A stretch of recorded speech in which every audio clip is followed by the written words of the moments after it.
I'm all like this, I greet you specially. Anywhere where they watch this video from, say I get respect. Happy New Year to every other person except the Man U fans. Man U fans, I bet when I go collect now Happy New Week from Declan Rice's hand. Okay, my bad. I'm just joking. Happy New Year to everybody. This new week go favor you and your family. If you believe chocolate, man, yeah, amen. I be great. Sharply, go tell the matter of carry us call like this. So now what for you? As I dey stroll for inside the street of the social media lifestyle. For them now be great. What did they sup? Now see, they don't see talk again now. According to Sahara reporters, they say Tribunal, Presidential Election Petition Tribunal, don't fix Wednesday, September 6th as the date for final judgment between the petition between Peter Obi, Atiku, and Miloko and the rest. So, when I don't say one just for last week, I be last week, say the 2009, September 16. Now, this morning, so now Sahara reporters now carry this gist now. So, say on the 6th of September, which is on Wednesday for years, so they want to give final judgment. No worry, relax. I go give them the full gist. We follow this matter follow. So, that's number one. From there, as I carry my keke, they stroll, they go for inside the street on the social media again. What did they happen? I be babe. What they up? Now I say, man, like this now. So, civil society leaders, they don't come and they don't use carry body join NLC. Yes, now onto the strike and the protest with NLC don't plan for this week. So, calm down. Go give them the full details. And that's the second gist. From there, as they make you to make and they come back to my house with my keke, they go inside the street of the social media. That be again, that be gay. What did they stop? Now I say, this country, water that they pass Gary small because they clear you so. FCT judges now they don't come another they accuse one of their justices of diverting or fraud. Multi-billion naira, not be million, no, multi-billion naira fraud. Say the guy they divert their allowances, the chopper. Say now this I say the guy can they make them they open, they vulnerable to the collect bribe. Wahala. Calm down, go give that the full gist now. Oh yeah, now I'm just start the gist proper now. I take or beg you, anywhere where they watch this video from, do me one small favor, help me share the video, make another person see him. You understand? Don't help me share them so that any other person will get interest for this kind of matter, may they for see them, may they know to the sub for the Nigerian lifestyle. I beg. From there, we'll go start with the first gist, which is the tribunal judgment they don't fix for Wednesday, 6th of September. I'm going to give her the full gist now to that one. So listen and be blessed. He said the Presidential Election Tribunal in Abuja will deliver judgment on petitions challenging the election of President Bola Tinubu on Wednesday, September 6th. In May, Sahara reporters reported that the Presidential Election Petition Tribunal merged the petition submitted by the various political parties while giving the pre-hearing report on the petition and presenting the trial schedule. It also reserved judgment on the petitions filed by the Allied People's Movement, APM, and Atiku Abubakar of the People's Democratic Party in order to deliver the judgment on the same day as that of Peter Obi of the Labour Party. Recently, it denied that it had fixed September 16 for the judgment. So that don't hear now. Now, Sahara reporter say this one now, and they say that the authentic date be this, where they want to give their final judgment for this tribunal matter. They don't like this. I said don't merge all the judgment. They want to give everything together. Both Atiku Ono and Peter Obi Ono and APM Ono. They don't merge all of them. Want to give all the judgment together on the 6th of September. I see there my torchlight sit there on top of the matter normally. In case they see come out to get can't deny them. My work has to drop update. Anything they see talk for the matter, so I go see clear on. I'm gonna know what it is so for the lifestyle. Anyway, that one for their first gist. From there, go carry the wakata the second gist, which is the matter where be see civil society leaders don't talk to me. They don't carry bodies join NLC onto the protest and the strike matter based on the fuel subsidy and the hardship waiting for the country. Listen and be blessed. Amen. He said the United Action Front of Civil Society the umbrella platform of organized civil society on issues of governance and democracy, has declared support for the 2-day warning strike declared by the Nigerian Labour Congress. The strike was declared to protest against the hardship in the country foisted on the masses through the removal of fuel subsidy, as announced by President Bola Tinubu in his inaugural speech on May 29th. According to the organization, the warning strike, which is slated to begin on Tuesday, September 5, has become highly inevitable in light of the emerging realities, which have clearly shown that the government is being deceptive and mercurial with its fuel subsidy removal regime, which has been characterized by flip-flopping and uncertainty.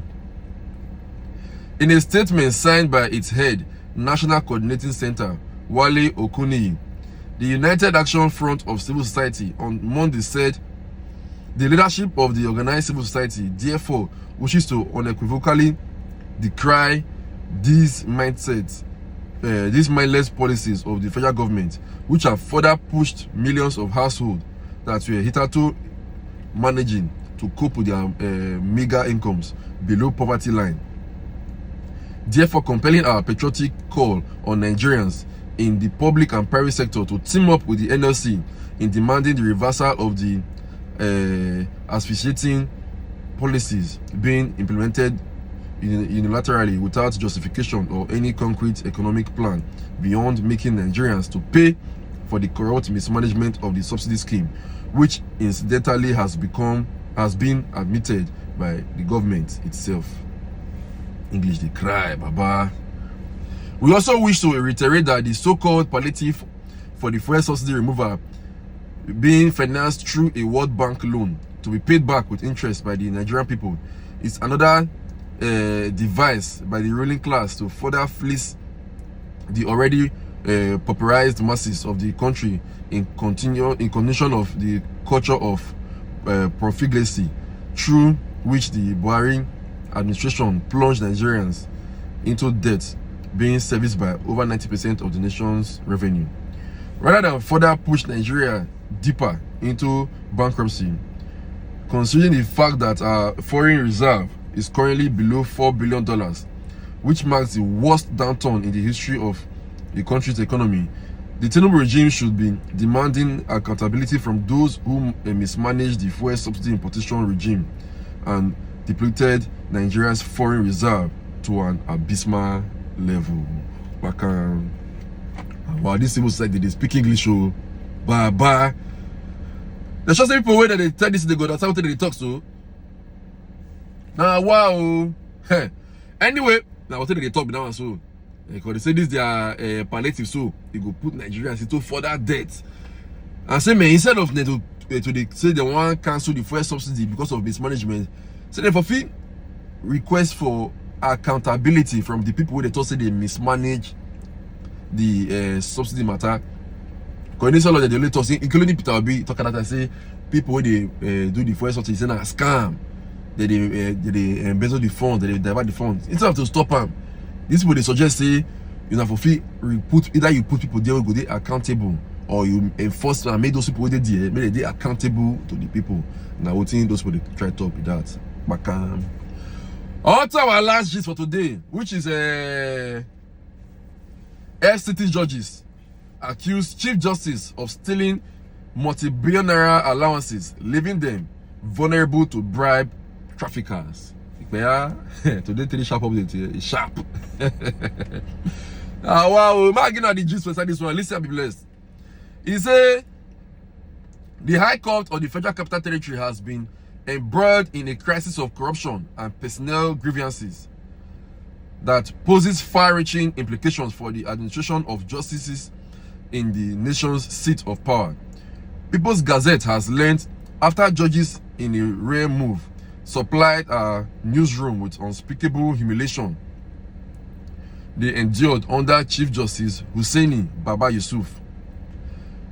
In discreet interviews conducted over 7 weeks, 5 judges on the court bewailed the mismanagement of the division's resources to help judicial officers fare better as misery proliferate nationwide after President Bola Tinubu ditched subsidies on petrol to purportedly stave off the broader economic collapse. The judges also accused Mr. Baba Yusuf of breaking their meager allowances, leaving their courtrooms without support personnel or equipment while running the court like his private estate and treating them generally like secondary school boys. According to an account obtained by the Gazette, with the judges warning that the neglect could aggravate the susceptibility to bribe taking, even though they strictly maintain they would rather quit than compromise justice. So talk is cheap. Since 2007, when President Umar Yar'Adua raised the salaries of FCT judges from 200,000 naira to 530,000 naira monthly, roughly $600, no review have been conducted, much less approved, they said. Consequently, the judges said their struggle to work effectively, feed or provide quality education for their children has made it difficult for them to administer justice for millions in the district, and even tempted their sacrosanct allegiance to rectitude. We regularly sit on cases involving individuals and companies accused of stealing billions, and most of them have agents that usually try to bribe judges in order to influence court decisions. One of the judges said, "Yet we cannot even feed ourselves or compromise our constitutional oath to guarantee a decent living. Even the prosecutors from the EFCC who bring cases to our courtrooms are better paid and equipped," another judge said. The judges spoke under anonymity to avoid retribution from the National Judicial Council, which they said has heard their complaints but failed to take action to rein in Mr. Baba Yusuf's greed and The complaints echoed similar concerns of their Supreme Court counterpart, who in 2022 wrote an explosive memo to then Chief Justice Tanko Mohammed, accusing him of being irresponsible and morally decadent after holding utility and data allowances from justices. The Gazette reported Mr. Tanko resigned shortly after the Gazette story. It is unclear if the same fate awaits Mr. Baba Yusuf. Wow, the kind of corruption they happen for inside the Nigeria judiciary. Now this same judiciary now they say all eyes on them. Now God go help us. Anyway, the matter what can come onto my 3 sharp update you to hear for today, September 4th. Anyway, just thank God for everything.